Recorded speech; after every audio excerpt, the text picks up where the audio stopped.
Hello and welcome. जैसा कि आप सब लोग जानते हैं कि जेकेपीएससी ने रिसेंटली कुछ टाइम पहले form JKPSC JKPS and JK account services के लिए अपने पोस्ट रिलीज किए हुए हैं। टोटल नंबर ऑफ पोस्ट जो है उसमें 80 है। टोटल नंबर ऑफ पोस्ट इसमें 80 है, जिसका ब्रेकअप ऐसे है। जूनियर स्केल टोटल जो पोस्ट है that will be 35 JKS. Second is JKPS 15 post total है, and third is JK account services के लिए we have got 30 post.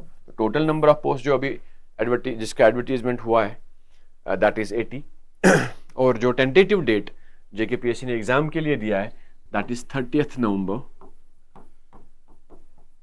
2025. तो since posts are less, there will be lot of competition in the examination, and like already there has been less post for the general category students. So in that context I am saying कि जो competition है वो बड़ा तगड़ा होगा, forms भी उतने ही होंगे क्योंकि हर साल ऑलमोस्ट 20-25,000 स्टूडेंट्स 20 से 25,000 तक के students total number of students जो है इस एग्जाम में बैठते हैं। They appear for the prelims हर साल। तो इस साल भी उम्मीद वही है कि 20 से 25,000 लोग इस एग्जाम में बैठेंगे। तो दैट मीन्स कि कंपटीशन जो है बड़ा तगड़ा होगा। तो इसी कॉन्टेक्स्ट में we have planned a 3 month strategy. अब सितंबर 1 से लेके नवंबर 30 तक। तो ये 3 महीने की स्ट्रेटेजी में किस तरह से आप प्री में कौन कौन सी चीज कैसे कैसे हैंडल करोगे दैट वे। तो उसी तीन महीने की स्ट्रेटेजी में हमने प्लान किया है कि कैसे प्रीलिम्स को आसानी से क्लियर किया जाए। Before I start discussing about that, let me tell you guys, now the context of JKPSC is such that कि prelims निकालना is bit easy since the number of candidates appearing compared to UPSC is very less. But at the same time UPSC में क्योंकि 1000 से almost 900 से 1000 post हर साल आती है, यहाँ पे 100 से कम ही आते हैं पिछले कुछ सालों से। ठीक, तो इस कॉन्टेक्स्ट में कंपटीशन का level cannot be compared, but yeah, I'll not be hesitating to say that कि थोड़ा कंपटीशन में फर्क है क्योंकि जेकेपीएससी में कम लोग बैठते हैं। दैट वे कंपटीशन थोड़ा इजी रहता है when it comes to prelims. मैं एक बात किस तरह क्यों कह रहा हूं, क्योंकि पिछले कुछ सालों से देखा गया प्रीलिम्स एवरेज जो नॉर्मली स्कोर हो जाता है जनरल कैटेगरी के एस्पिरेंट्स को, जो क्वालिफाइंग स्कोर है वो कहीं ना कहीं 50 से 70 के आसपास ही रहा हुआ है। 21, 22, 23, 24, 9, 25 वाला। तो 50 से 70, 75 मैक्सिमम तो ये हो जाता है क्योंकि इतने मार्क्स अगर लेते हैं कि कट ऑफ इसी लेवल पे हुआ है कुछ सालों से। तो उस कॉन्टेक्स्ट में अगर मैं ये कहूँ कि प्रीलिम्स थोड़ा आसान है तो गलत बात नहीं है, राइट। तो इस कॉन्टेक्स्ट में हमने कुछ स्ट्रैटेजी बनाई है, 3 महीने की स्ट्रैटेजी है जिसको फॉलो करके and I will be like जिसको अगर दिल से या डेडिकेटेडली फॉलो किया जाए तो सक्सेस या प्रीलिम्स क्लियर करने के चांसेस बढ़ जाते हैं। Right, so let's start with the syllabus first. All we must know the syllabus, क्या चीज हमको पढ़नी है, किस तरह से पढ़नी है, राइट। तो first the syllabus for GS paper. Since prelims का जो टेस्ट होता है it consist of 2 papers. First one is GS1, GS first, और second is CSAT, civil services aptitude test. GS first consist of paper with 200 marks जिसमें 100 question होते हैं, और CSAT में नॉर्मली 80 क्वेश्चन होते हैं। It can be 80, it can be 100, it depends क्योंकि number of question is not restricted in any notification, जिसका मतलब ये 80 भी हो सकते हैं, 100 भी हो सकते हैं। तो ये भी 200 मार्क्स का पेपर होता है। फर्क इतना होता है कि जो आपका जो मेरिट डिटरमाइन करता है that's counted on the basis of the marks scored in GS first, and जो CSAT होता है 33% मार्क्स लेके इसको सिर्फ क्वालिफाई करना होता है। This is a qualifying nature. So the merit is determined on the basis of the score obtained in GS first. अब ये GS फर्स्ट का सिलेबस क्या है that will be described here. पहला is current events of national and international importance. जो भी current affairs पिछले 6 महीने मिनिमम 5 से 6 महीने का, या अगर कोई रेगुलरली पढ़ रहा है तो पिछले 1 साल का करंट अफेयर्स, उसको दिमाग में उसके बारे में आइडिया होना चाहिए। प्रीलिम्स का current affairs is quite different from what is there in the mains वाला जो करंट अफेयर्स हम पढ़ते हैं. Prelims is all about being collecting the objective facts, objective information जो आसपास की चीज़ों के बारे में हमको होनी चाहिए, पर्टिकुलरली साइंस टेक के बारे में, एनवायरनमेंट के बारे में. जो ऑब्जेक्टिव फैक्ट्स होते हैं जो बड़े डिफिकल्ट होते हैं नॉर्मली देखना, न्यूज़पेपर से निकाल निकाल के पढ़ना, तो उसके बारे में इंफॉर्मेशन अच्छी खासी होना इज़ वेरी इंपॉर्टेंट. ठीक. Second is history of India and Indian national movement. अब history of India is its included, its like ये एक होलसम टॉपिक दिया हुआ है जो हम normally ancient history, medieval history and modern history के फॉर्म में पढ़ते हैं. एंड साथ साथ में इसमें आर्ट एंड कल्चर का भी एक हिस्सा पढ़ते हैं, Indian art and culture. Okay. And then is the next topic that's India and world geography, physical, social, economic geography of India and the world. तो ओवरऑल ज्योग्राफी हम पढ़ते हैं जिसमें world geography and Indian geography के दो हिस्सों में जो डिवाइडेड है उसको हम पढ़ते हैं. तो इस पूरे टॉपिक को पढ़ने के लिए it's not that difficult to read. We have made a strategy, उसमें हम समझाएंगे किस तरह से इस चीज़ों को पढ़ना है. Next is Indian polity and governance, जिसमें है constitution, political system, Panchayati Raj, public policy, rights issues etcetera. तो ये भी सिलेबस का हिस्सा है. Next is economic and social development which contains sustainable development, poverty inclusion, demographics, social sector initiatives, etc. Next is general issues on environmental ecology, biodiversity, climate change that do not require subject specialization. These are some general things on environmental sciences या environment and ecology, जिसमें biodiversity, climate change के बारे में idea होना जरूरी है. Well, this thing is mention in the syllabus. We don't need to go into the core of the subject, rather जो एक जनरल आइडिया है एनवायरनमेंट के बारे में, क्लाइमेट चेंज के बारे में, क्या क्या चीज़ें हो रही हैं, पॉलिसीज में किस तरह चेंज हो रहा है, कौन कौन से नए जो है डॉक्यूमेंट साइन हो रहे हैं इस कॉन्टेक्स्ट में, तो उन चीज़ों के बारे में आइडिया होना बहुत ज़रूरी है. Right. And last one is general science. General science in itself is very big topic या very big subject. तो what we do is we normally जो 10th level का science होता है जिसमें basic science की information होती है उसको पढ़ते हैं. Right? तो this is all about the syllabus in GS first and moving on to the syllabus of CSAT paper. CSAT, Civil Services Aptitude Test. Now the like जो इसकी खास बात इस पेपर की ये है दैट इज कि इस पेपर में 33% मार्क्स लाके इसको क्वालिफाई ही करना होता है. इसके मार्क्स फाइनल मेरिट लिस्ट में काउंट नहीं होते. Okay. So for that the syllabus for CSAT is interpersonal skills including communication skills. Next is logical reasoning and analytical ability. Third thing is decision making and problem solving. Next is general mental ability. And then is basic numeracy, numbers and their relations, order of magnitude etcetera. Class 10th level का जो syllabus के बारे में, class 10th level का जो basic maths हैं, basic numeracy है, उसको आइडिया होना जरूरी है. Then is data interpretation, charts, graphs, tables, data sufficiency वो भी क्लास 10th लेवल का होना चाहिए, उसके बारे में आइडिया होना चाहिए. उसके बारे में एज ए ऑलरेडी डिस्कस 33% लाना होता है, सिर्फ क्वालिफाइंग नेचर है इस पर्टिकुलर पेपर का. Moving forward, then we have devised a strategy जो हमने 3 महीनों में डिवाइड की हुई है. तो let's see कि उस स्ट्रैटेजी के बारे में हमने क्या डिटेल्स दे रखी है. सबसे पहला अक्टूबर का मंथ. अब there are 2 types of candidates. ठीक है. कुछ लोग जो बहुत सालों से पढ़ रहे हैं, उन्होंने बेसिक्स का या एनसीईआरटीज को बहुत टाइम से पढ़ा हुआ है या बहुत बारी पढ़ा हुआ है, तो उनके लिए इट्स नॉट दैट डिफिकल्ट. उनको बस रिवीजन करने और थोड़ा करंट अफेयर्स को ध्यान में रखना है, उसको रिवाइज करना है, पढ़ना है. अगर वो रेगुलरली पढ़ रहे हैं तो उनके लिए एक स्ट्रीमलाइन या स्मूथ स्ट्रेटजी होना is not that difficult. But there are candidates जो अभी फ्रेशर्स होंगे, जिन्होंने पहली बारी फॉर्म भरा है, दो वो पढ़ रहे होंगे कुछ सालों से, कुछ टाइम से, I mean may be 6 month से, 5 मंथ से, 4 मंथ से. तो उनके लिए इस एग्ज़ाम को क्लियर करना इज़ वेरी वेरी इंपॉर्टेंट, क्योंकि अगर आप प्रीलिम्स में रुक जाते हैं या प्रीलिम्स में डिफिकल्टी आती है तो जो कॉन्फिडेंस होता है वो एकदम से टूट जाता है।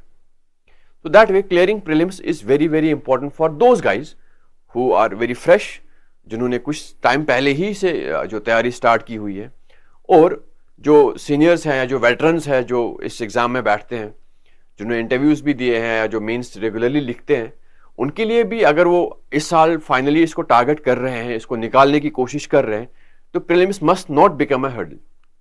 तो दैट वे ये स्ट्रेटेजी दोनों जो कैटेगरी ऑफ स्टूडेंट्स हैं उनके लिए काम आएगी। Okay, so September here. September. Now today is the 1st September, so from today onwards, you can use this strategy. Okay. पहला is reading basic NCERTs. आपने कितनी बार पहले पढ़ी हैं, that doesn't matter now. क्योंकि प्रीलिम्स से पहले आपको ऑब्जेक्टिव फैक्ट्स को याद होना बहुत जरूरी है। आपने कितनी बार पहले पढ़ी हैं, अब दोबारा पढ़ने की जरूरत नहीं है। इस प्रॉब्लम में नहीं रहना है, इस सोच में नहीं रहना, क्योंकि कहीं ना कहीं एग्जाम में इसका इम्पैक्ट पड़ेगा। तो जो हम क्योंकि बैक ऑफ द माइंड हमको बहुत सारी चीजें याद तो होती है, बट कहीं ना कहीं जब क्वेश्चन इस तरीके से फ्रेम किया जाता है कि हमको एक ऑप्शन या दो ऑप्शन पता होने के बावजूद भी क्वेश्चन गलत हो जाता है, तो उस चीज से बचने के लिए हमको एक बारी पढ़ना बहुत जरूरी है। आप किसी भी कैटेगरी ऑफ एस्पिरेंट्स में से आते होंगे तो ठीक है। उसके लिए क्या करना है, सबसे पहले बेसिक एनसीईआरटी बुक्स को पढ़ना बहुत जरूरी है, जिसमें इंडियन पॉलिटी 11th-12th क्लास की पॉलिटी एनसीईआरटीज को पढ़ना है। ठीक, आप लोगों ने पढ़ी होंगी, दोबारा पढ़ने में ज्यादा वक्त लगेगा नहीं और आपके लिए बहुत अच्छा होगा। प्रीलिम्स आसानी से क्लियर होने में कोई डिफिकल्टी नहीं होगी। ठीक है। देन ज्योग्राफी के लिए हमने 9th, 10th, 11th, 12th class की एनसीईआरटीज दोबारा पढ़ने की जरूरत है। ठीक है। साथ साथ में मैप रीडिंग करना भी बहुत जरूरी है। जब आप एनसीईआरटी पढ़ रहे हो, दैट मीन्स आपको मैपिंग, जो मैप है एटलीस्ट सामने रख के मैपिंग करना बहुत बहुत जरूरी है। ओके। नेक्स्ट इज इकोनॉमी के लिए भी 11th एंड 12th क्लास की एनसीईआरटीज ही पढ़ना काफी है। ठीक है। Then history, art and culture के लिए 9th से 12th क्लास की NCERT books, ancient, medieval, modern plus art and Indian art and culture के बारे में जो एनसीईआरटीज हैं उनको पढ़ना भी बहुत बहुत जरूरी है। देन साइंस जो है, जो साइंस के बारे में जो सिलेबस में भी दिया हुआ है, साइंस के बारे में we need to do is, क्योंकि दो चीजें हैं सिलेबस में, साइंस एंड टेक्नोलॉजी। जो साइंस वाला पोर्शन है उसको सिर्फ 10th क्लास के लेवल का साइंस हम पढ़ के पूरी तरह से जो बेसिक कॉन्सेप्ट्स हैं, जो बेसिक आइडियाज हैं, उसके बारे में हमको आइडिया होगा। तो 10th क्लास की science NCERT would be sufficient for this. Okay. Moving forward for the month of October.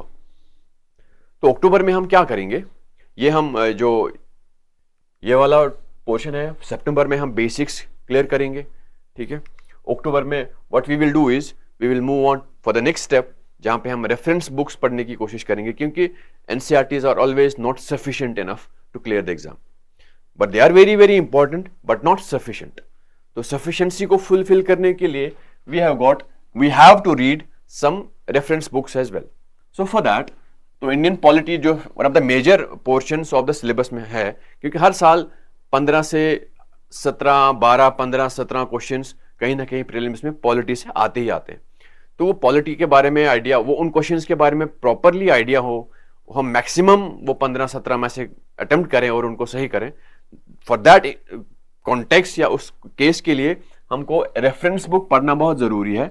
उसके लिए normally all the students do, Laxmikanth सब लोग पढ़ते हैं, तो हम भी लक्ष्मीकांत पढ़ सकते हैं। तो इसको 1-2 बारी रिवाइज करना है, बहुत जरूरी है। ठीक है। 2 बारी is like very much practical, but ideally तो बहुत ज्यादा बार इसको रिवाइज करना पड़। जिन लोगों ने इसको पढ़ा है वो फिर से इसको 2-3 बार रिवाइज करें इस मंथ। ऑलराइट। तो उसके बाद comes the next subject is that is environment. अब environment is very very big या वेरी वेरी वास्ट सब्जेक्ट, तो इसको कहाँ से पढ़ें इज वेरी इंपॉर्टेंट। 2 स्ट्रैटेजीज है। एक, या तो एक होलसम बुक शंकर IAS पढ़ें, क्योंकि वो बुक बल्कि है। आप हम ऑलरेडी लक्ष्मीकांत भी पढ़ रहे हैं जो ऑलरेडी बल्कि बुक है, तो अगर हम शंकर भी पढ़ते हैं तो कहीं ना कहीं हमारा बहुत सारा टाइम उसमें एब्जॉर्ब होगा।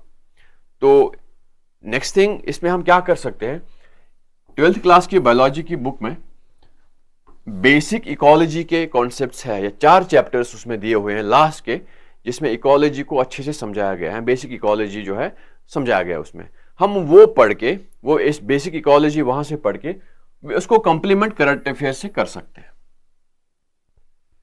That way it will also work. या हम होलसम बुक शंकर IAS पढ़ें, अगर हमने पढ़ी है 2-3 बार पहले तो अभी हमको पढ़ने में ज्यादा वक्त नहीं लगेगा, तो that way that is fair one thing.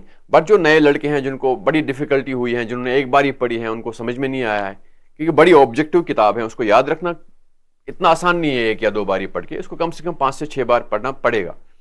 उसी कॉन्टेक्स्ट में next the different strategy for this particular paper is की बेसिक इकोलॉजी की जो चैप्टर्स हैं हम बायोलॉजी से पढ़ेंगे, 12th क्लास के बायोलॉजी से पढ़ेंगे, प्लस इसको कॉम्प्लीमेंट करेंगे करंट अफेयर्स के साथ। फॉर एग्जांपल करंट अफेयर्स में स्पीशीज इन न्यूज़ या नेशनल पार्क इन न्यूज़ जो होती है उनके बारे में अगर हमको फेयर आइडिया है तो कहीं ना कहीं हम इन्वायरमेंट के जो क्वेश्चंस है वो मैक्सिमम हम अटेम्प्ट करके सही भी कर सकते हैं। Right, and then the biggest fear of the aspirants that is current affairs कहां से करें, कैसे करें। करंट अफेयर्स है क्योंकि बहुत वास्ट सब्जेक्ट है, बहुत वास्ट है एज ए सब्जेक्ट, क्योंकि बहुत सारे टॉपिक्स, बहुत सारा टाइम इसमें जाता है पढ़ने में। अब 2 चीज़ें हैं, जो लोग रेगुलरली करंट अफेयर्स पढ़ रहे हैं पिछले कुछ टाइम से, उनको बस रिवाइज करने की ज़रूरत है। आप कोई भी नोट्स पढ़ रहे हो, कोई विजन पढ़ रहा हो, कोई नेक्स्ट IAS के नोट्स पढ़ रहा हो, कोई हमारे ऑटो एकेडमी के नोट्स पढ़ रहा हो, करंट अफेयर्स पढ़ रहा हो, कहीं के भी पढ़ रहे हो, तो it's very very fair and very important कि आप उसी को रिवाइज करें। कोई दूसरा करंट अफेयर्स इस टाइम पे ना उठाएं, क्योंकि आप टेलीग्राम पे जाओगे तो आपके पास बहुत सारे करंट अफेयर्स के मटेरियल्स लोग शेयर करते रहते हैं, which is not an ideal thing to do as of now. Right, तो what I will suggest personally that is कि जो भी आप पढ़ रहे हो, जो कोई भी करंट अफेयर्स का आप पढ़ रहे हो, उसी को रिवाइज करना is very wise thing to do as of now. अब उसमें भी it's very important to understand कि कब से, कितना पुराना। तो मैंने पहले जैसे लेक्चर के इंट्रोडक्शन में भी कहा था कि it must be at least 5 to 6 months before the exam. अगर आप अभी नवंबर में एग्जाम है, आज से 4 महीने पुराना, सितंबर से 4 महीने बैक चले जाओ, तो वहां से आप करंट अफेयर्स अपना स्टार्ट कर सकते हो। ठीक है, और यहाँ पे एक और बात मैं कहूँगा करंट अफेयर्स में, क्योंकि करंट अफेयर्स का जो नोट्स है या मंथली अगर आप पढ़ रहे हो किसी भी इंस्टीट्यूशन के, वो बड़ा बल्कि है, 150-200 पेजेस का एक बुकलेट होता है।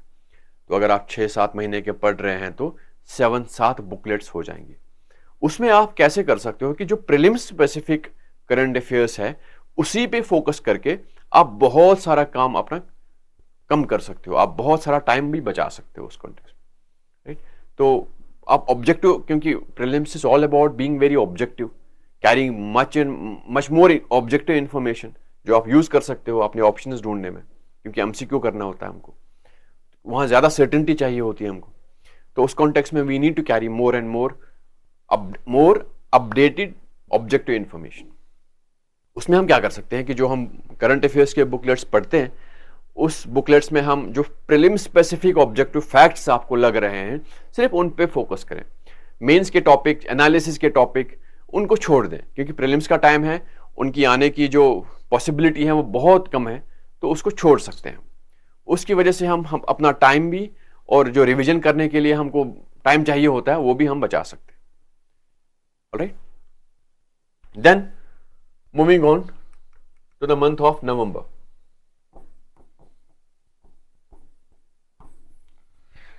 नवंबर में हम क्या करेंगे एक रिवीजन, जो हमने 2 महीनों में पढ़ा उसका रिवीजन। राइट, चाहे वो बेसिक NCERT हो या कोई रेफरेंस बुक हो उसके रिवीजन, या हमने करंट अफेयर्स पढ़ा हो उस करंट अफेयर्स का रिवीजन।